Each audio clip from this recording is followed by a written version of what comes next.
Hey, everybody, welcome back to the podcast. You're listening to the longest running superhero role playing game on Earth.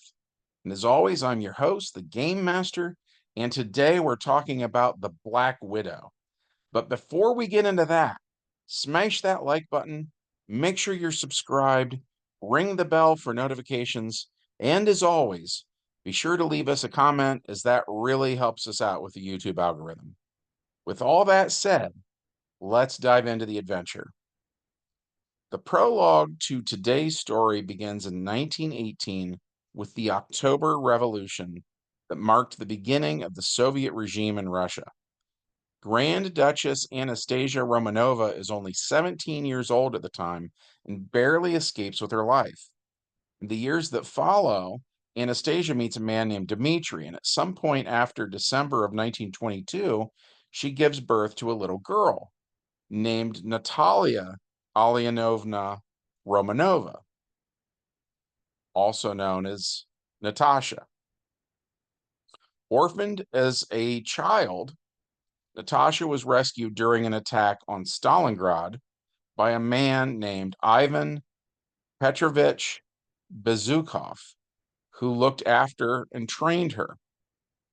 As she grew older, Natasha's talents caught the attention of Soviet intelligence, soon to be known as the KGB, and she was recruited into their ranks.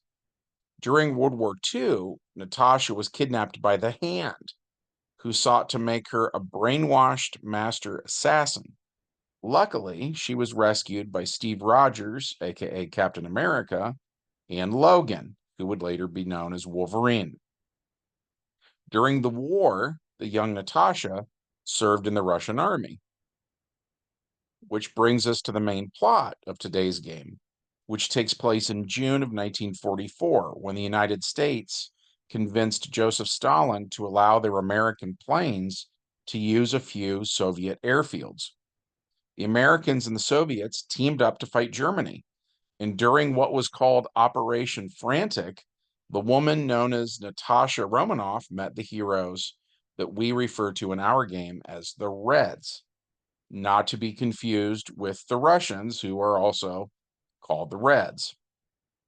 Some listeners might be tuning into this video for the very first time with no knowledge of our previous games, so I'm going to give you an incredibly brief, quick recap, okay, to explain this concept. There was a group of aliens called the Eldar who crash landed in ancient Ireland, and their leader was called Dagda by the locals. And Dagda, according to an old Dungeons and Dragons book called Deity and Demigods, has the split power.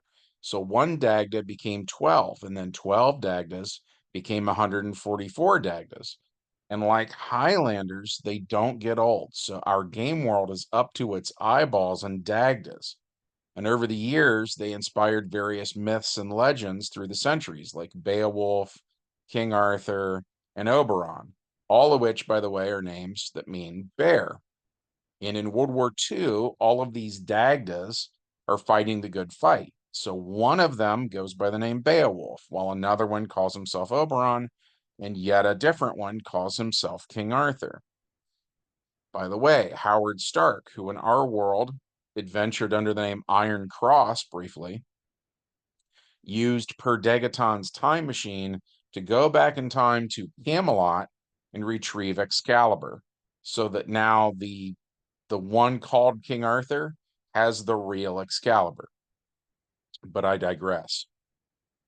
So we refer to all of these guys collectively as the Reds or the Bears, right?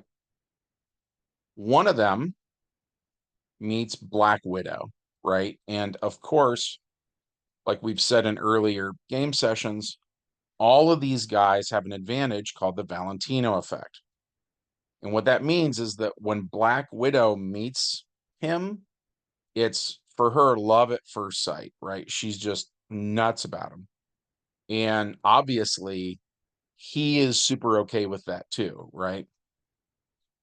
And since all the Dagdas tend to go by some name that means bear, Nat gives him the nickname Medved, which I'm probably mispronouncing, but it's the Russian word for bear. And it also happens to be a surname. So when other members of the Russian army hear her say it, they assume his name really is Mr. Medved. She introduces him to her friends, and to make a long story short, they spend the night together. The next day, Baron Heinrich Zemo leads a group of Germans who attack the base where these guys are at. While the NPCs fight each other, Black Widow and her new boyfriend, Mr. Medved, fight Zemo. We roll initiative, and Zemo goes on 24, Black Widow goes on 27, and Mr. Medved goes on 40. So, Medved tries to take Zemo's laser pistols, which would be Medved's dex of 10 versus Zemo's dex of 3. So Medved only needs a 5 or better on two 10-sided dice. He rolls a 4 and an 8, so he successfully grapples with Zemo. Then it's Medved's strength of 6 versus Zemo's strength of 4. He gets 2 RAPs on table number 2, which means that he takes one of those 2 pistols. On Black Widow's turn, she gets between Zemo and Medved because the Valentino effect says the target of the effect, which is Black Widow, will be fiercely protective of the user, who is Medved.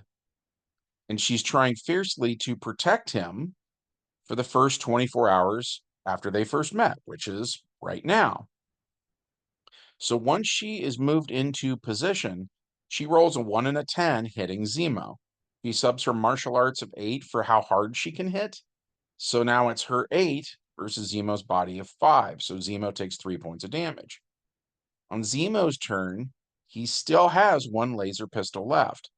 And since Nat is blocking his ability to shoot Medved, then Zemo shoots her, and he rolls double 7s, which is a critical success.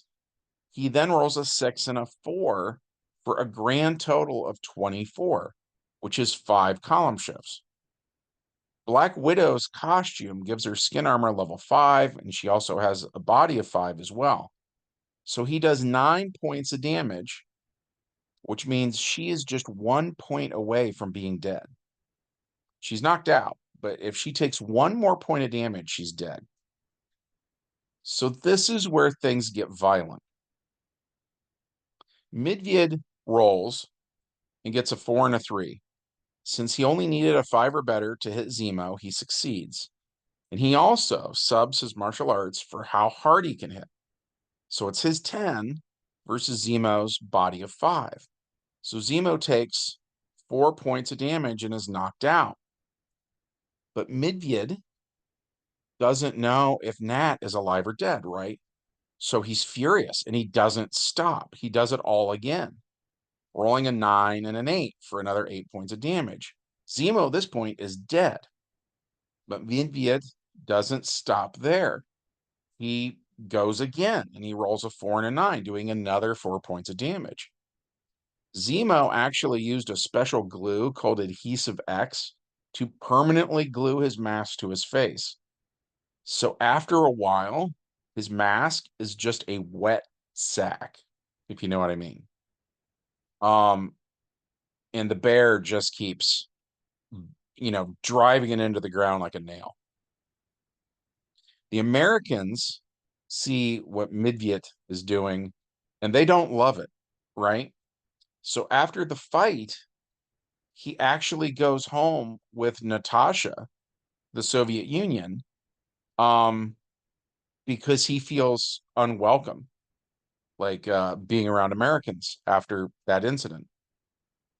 And he also hopes that because things are so bad in the Soviet Union with um, not enough people working and, so on and so forth, there's not enough food to go around. It's just a mess, right? So he's hoping that somehow he can do some good there. At any rate, so now we get to the epilogue of this game session. Heinrich Zemo's remains are sent back to Germany, where his son, Helmut Zemo, is less than thrilled by the state of them. Helmut Zemo vows revenge against the man that did this, who is the man who in years to come will be known as the Russian bear, counterpart to the American bear, who we've mentioned in earlier game sessions. At any rate, that's a story for another day. Black Widow actually came incredibly close to dying in this one.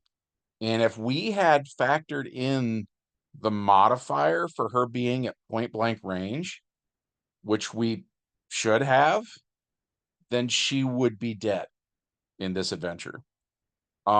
Even though we didn't think of that at the time, we were keenly aware that a beloved character almost lost her life, which was the reason why our resident anti-hero flipped his lid and got his whole berserker bear thing going on.